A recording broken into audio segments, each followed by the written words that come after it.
Assalamualaikum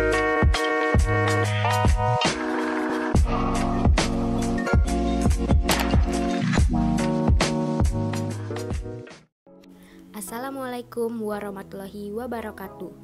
Halo guys, semoga kita diberikan kesehatannya di masa pandemi ini dan juga diberikan panjang umur, murah rezeki dan kemudahan. Amin ya robbal alamin. Nah, di sini saya akan menjelaskan akuntansi produk bersama dan produk sampingan. Sebelumnya, saya akan memperkenalkan diri dulu ya. Nama saya Maura Salsabil Hanif Putri, NIM 19622014, kelas akuntansi pagi 1, semester 3, mata kuliah akuntansi biaya 1, dosen pembimbing Ibu Charlie Mardinda, mahasiswi dari Sekolah Tinggi Ilmu Ekonomi Pembangunan Tanjung Pinang. Selanjutnya kita kembali ke topik ya. Nah, subtopik yang akan dibahas ialah 1. Produk bersama. Ada pengertian produk bersama, perbedaan produk bersama dan produk sampingan, karakteristik produk bersama, akuntansi untuk produk bersama. Yang kedua, ada produk sampingan. Ada pengertian produk sampingan, karakteristik produk sampingan, dan akuntansi untuk produk sampingan. Nah, yang pertama yang akan kita bahas ialah produk bersama. Pengertian dari produk bersama. Produk bersama adalah dua produk atau lebih yang diproduksi secara serentak dengan serangkaian proses atau dengan proses gabungan. Nilai jual masing-masing produk bersama ini relatif sama, sehingga tidak ada di antara produk-produk yang dihasilkan tersebut dianggap sebagai produksi utama ataupun produk sampingan. Biasanya, produk-produk bersama memiliki ciri-ciri fisik dan harga yang tidak jauh berbeda. Contohnya, pengolahan minyak bumi menjadi bahan bakar, bensin dan minyak tanah, ataupun pengolahan susu menjadi keju, mentega susu, dan krim susu. Dan selanjutnya, ada perbedaan produk bersama dan produk sampingan. Perbedaannya, produk bersama artinya ketika produksi dua atau lebih produk dengan nilai yang sama, dibuat bersama dengan input dan proses yang sama, disebut produk bersama. Produk sampingan artinya istilah produk sampingan berarti produk yang kebetulan diproduksi selama operasi pemrosesan produk lain. Nilai ekonomi di produk bersama. Produk bersama memiliki nilai ekonomi yang sama. Nilai ekonomi di produk sampingan, nilai ekonomis produk sampingan lebih rendah dari produk utama. Di produk bersama, produksinya itu secara sadar, sedangkan di produk sampingan, produksinya itu secara sadar tetapi tidak terlalu, dalam kata lain hanya main-main. Nah, di produk bersama itu memasukkan bahan baku dan di produk sampingan memasukkan sisa atau scrap dari produk utama.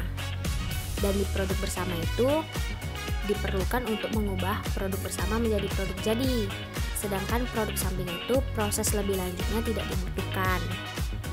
Nah, selanjutnya ada karakteristik produk bersama. 1. Produk bersama yang dihasilkan secara bersama menggunakan faktor produk yang juga sama akan memiliki hubungan fisik yang erat satu sama lain. Ketika Anda mencoba untuk menambah kuantitas maupun harga jual dari salah satu produk, maka produk lain juga akan mengalami hal serupa.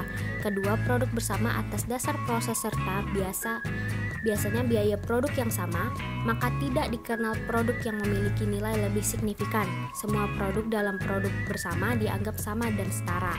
Ketiga, dalam proses produksi, produk bersama dikenal dengan istilah titik pisah yang digunakan untuk memisah produk-produk yang dibuat secara bersamaan melalui bahan baku, tenaga kerja, serta biaya overhead yang juga sama.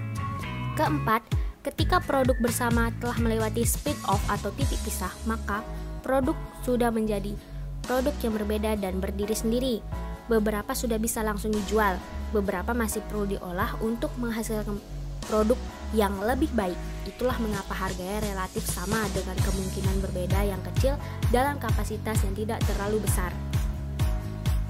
Selanjutnya ada akuntansi untuk produk bersama. Yang pertama, metode nilai pasar atau nilai jual relatif.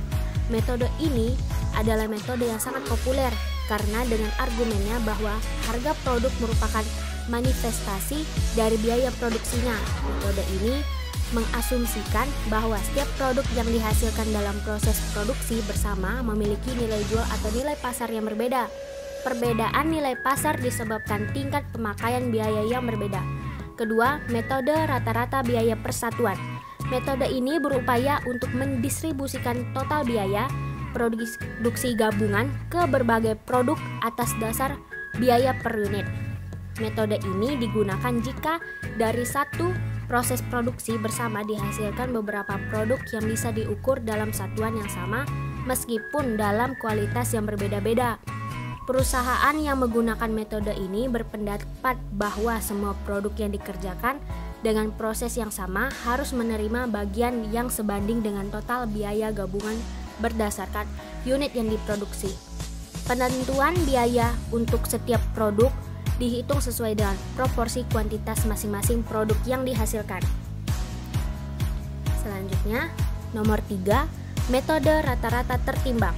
Pada banyak industri, metode-metode yang telah dibahas di atas tidak dapat memberikan solusi yang memuaskan dalam mengalokasikan biaya bersama karena tidak mempertimbangkan segi kualitas dari suatu produk, sehingga muncullah metode yang menggunakan bobot sebagai presentasi dari ukuran besarnya unit, kesulitan pembuatan, waktu yang dibutuhkan, dan sebagainya sebagai dasar untuk mengalokasikan biaya bersama.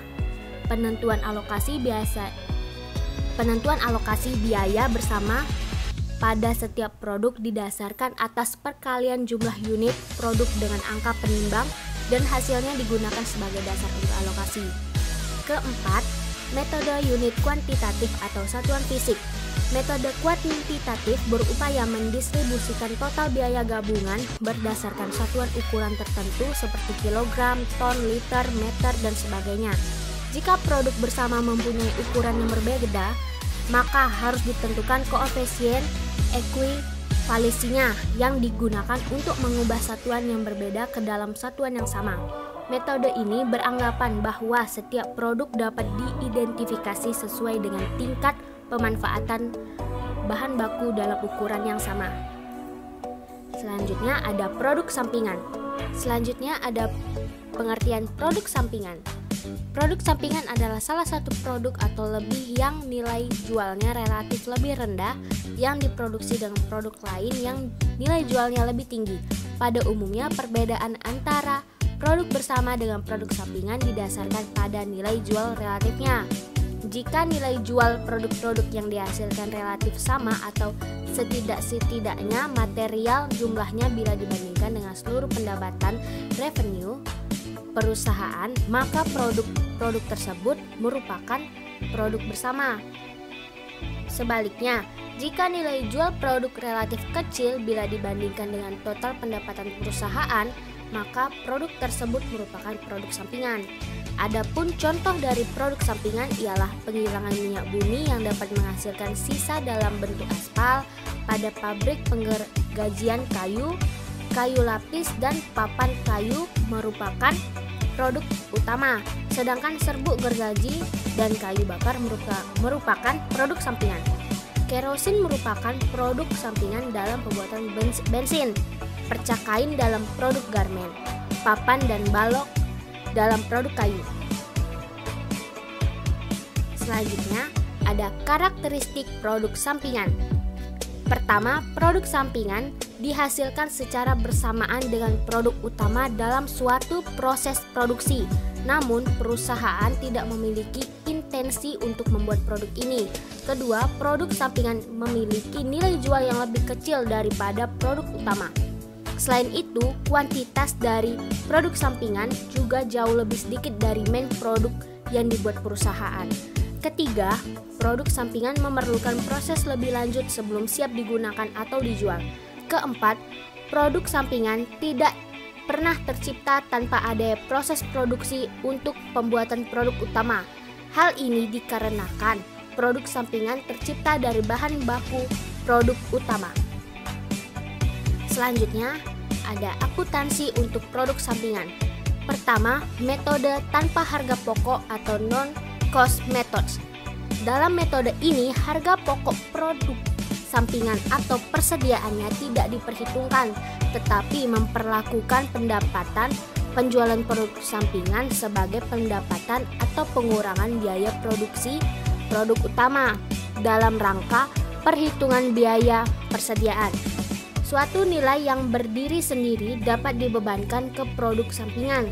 Metode tanpa harga pokok dibagi menjadi dua macam, yaitu produk sampingan dapat langsung dijual pada saat titik pisah atau split off point, atau pengakuan atas pendapatan kotor, dan produk sampingan memerlukan proses lanjutan setelah dipisah dari produk utama atau pengakuan atas pendapatan bersih. Kedua, ada metode harga pokok atau cost methods.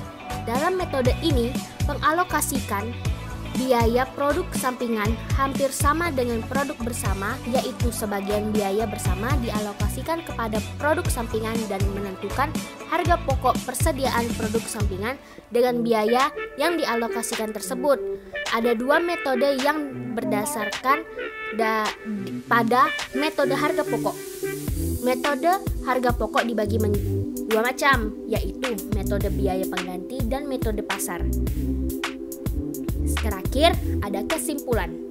Untuk kepentingan penentuan penghasilan dan perhitungan harga pokok persediaan biaya bersama perlu dialokasikan kepada produk bersama. 4 metode alokasi biaya bersama kepada produk bersama adalah metode nilai jual relatif, metode satuan fisik, metode rata-rata biaya persatuan, dan metode rata-rata timbang. Sedangkan produk sampingan mempunyai dua metode, yaitu metode tanpa harga pokok dan metode harga pokok. Karena produk sampingan merupakan produk yang mempunyai nilai jual relatif jauh lebih rendah dibandingkan dengan produk bersama, maka ada dua kelompok metode perlakuan terhadap produk sampingan. Referensi yang saya ambil ialah referensi jurnal Analisis Alokasi Biaya Produksi Bersama dan Perlakuan Produk Sampingan pada UD Ajeng Jaya. Kedua, alokasi biaya bersama untuk produk gabungan pada CV Lestari Ambon. Referensi makalah yang saya ambil ialah penentuan harga pokok produk bersama dan produk sampingan dan makalah akuntansi biaya produk sampingan dan produk gabungan. Ya, jadi inilah video pembelajaran yang saya berikan. Apabila ada kesalahan atau kekurangan, mohon maaf. Saya tutup dengan wabillahi taufiq wal hidayah. Wassalamualaikum warahmatullahi wabarakatuh.